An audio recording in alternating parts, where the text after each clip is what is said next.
Okay, the Legends of Tomorrow and the Arrow and Supergirl have the distinction of my not getting a chance to catch their last stretch of episodes last season. So I'm going into this one not knowing how the last season ended. I should go into that should put me on safe footing, right?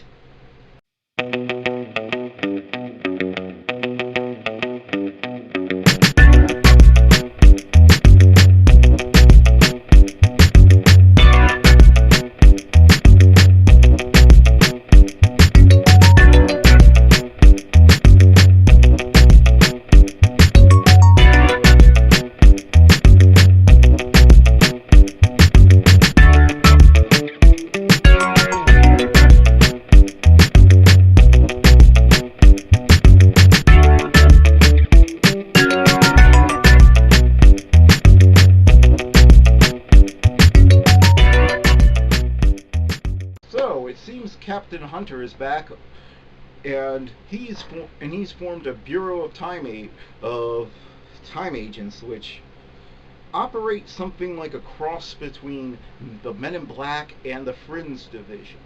And since he's done that, he's returned. He has gotten rid of the he's put the Legends out of business. Yeah. The show seems to take more of a turn for a comedic, and I think it's all the better for it. It seems to have its own tone now. With before the first two seasons, it seemed torn between trying to be both the Flash and Arrow at the same time. Here, this is like a breath of fresh air. It feels like for the show, it feels like it's less of a knockoff of Doctor Who, which the first season was just total knockoff of Doctor Who from beginning to end, and it feel and it's just moving forward. We start by catching up with where the Legends are. We see that Laurel is she's working as a cashier at a Bed Bath and Beyond stand-in, and she's constant and in a hilarious scene that caught me off guard. She's fantasizing about stabbing her boss to death repeatedly. Sounds like me when I worked retail. Anyway, but then we find out that the Atom, despite having his amazing tech, is told that if it's not on the phone, it doesn't matter. So he's having to start from the ground up, learning how to program apps for a cell phone. Jackson, now that he's figured out how to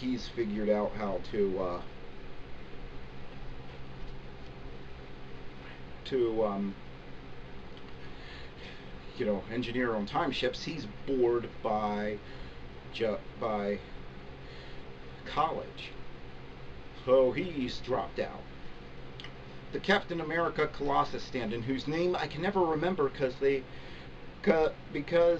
only said it a handful of times, is depressed. He is running around Central City, being the second favorite hero in the city. Yeah, slump for him. Yeah. And basically they all get together, and it's like a high school reunion because everyone's lying about their jobs and how well their life is going. However, there are two people who are actually doing pretty well. Well, of course, Victor Garbo, who anybody who knows me knows that. Yeah, I think he's just awesome. Great actor, and I first came across him in Alias, where he introduces himself by just pulling up and suddenly just shooting a couple of assassins and driving the car backwards while shooting. So, yeah, yeah. His character, Dr. Stein, is at home, happy with his wife, and his daughter is expecting his first grandchild. In case you find that confusing in the four-part crossover last season, Heroes versus Aliens, he found out that his meddling with time in the Wave Rider caused him to have a daughter that he hadn't had before. Oh, damn it, Stein! I can't imagine why Captain Hunter thinks these people need to be put on the sidelines. But then, the most awesome character in the show. He seems to be doing the best. He seems to have knocked over a casino and own a private beach, from what I can tell from the dialogue. And he seems to be living it up. The first thing he does when upon be retiring, knock over a casino and buy himself a beach. Yeah.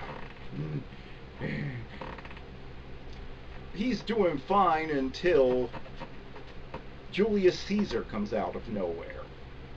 Just walks up to him on the beach and starts trying to challenge him to a fight. Well, that's a mistake. He thinks nothing about the repercussions of history of punching Julius Caesar in the face and tying him to a chair in the future. He then calls the rest of the legends, who then try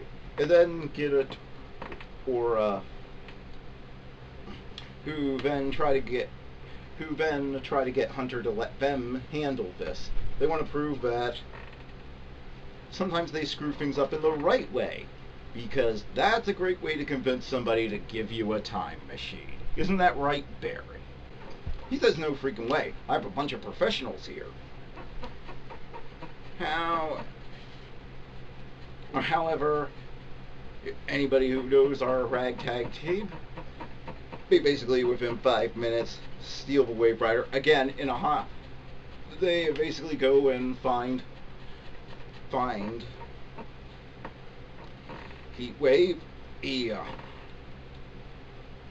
who according to the Bureau's records has racked up a record number of STDs. So apparently he's been Captain Kirking it out on this beach. Again. Again. Wow. Just wow. Well, remember, this is the guy who hit on Supergirl last season. Take that to effect. Take that in.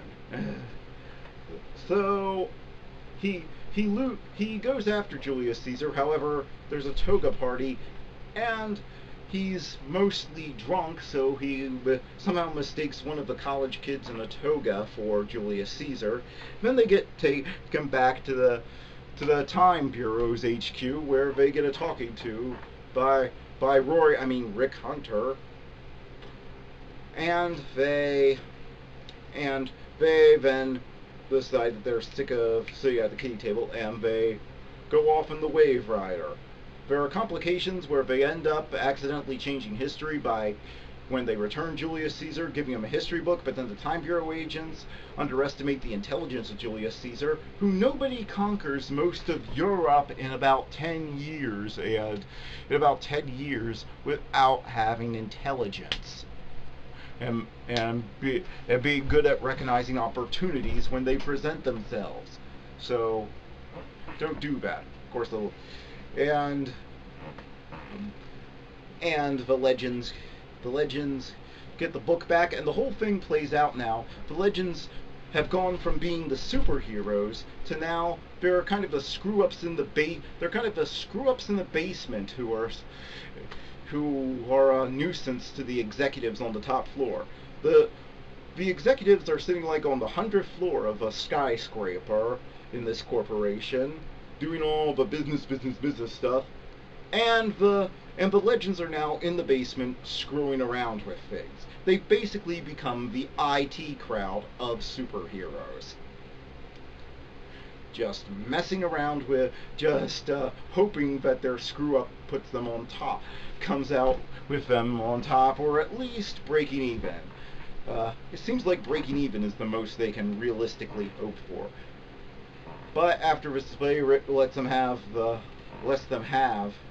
his ship. However, his time. However, something that I think is going to be significant later comes up. His little time travel bracelet seems to have disappeared. So, and but and I'm sure that won't come back to bite him later.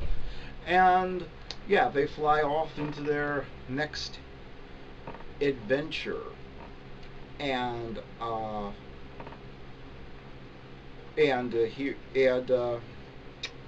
he insists that they might need them for a threat that's coming up. Of course, in the first episode, you just hint at what the threat is, so we have that.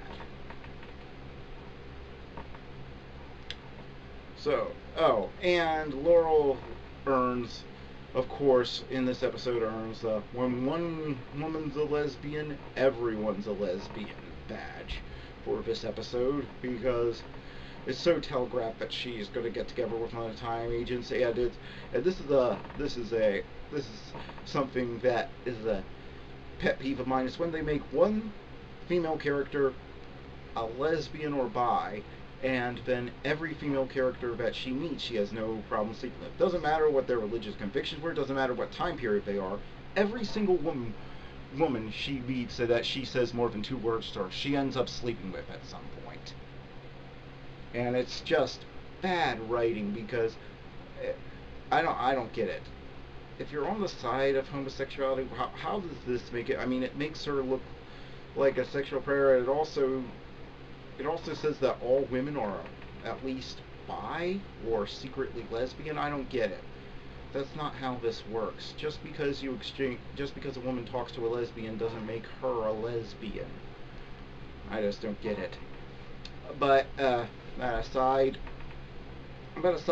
this is a good episode that sets up what I hope is going to be the new vibe. I really like the creativity in this episode. They put more research into it. Before, they were just making up all this stuff and just going with popularly known things and just throwing things together. But here, they actually seem to have done some research on the life of Julius Caesar to write this episode. So it's better research than any Legends of Tomorrow episode I've seen before. And it was just an incredible amount of fun. So while it may not be for everyone, this Legend of Tomorrow Season 3 Episode 1 gets a 7 out of 10.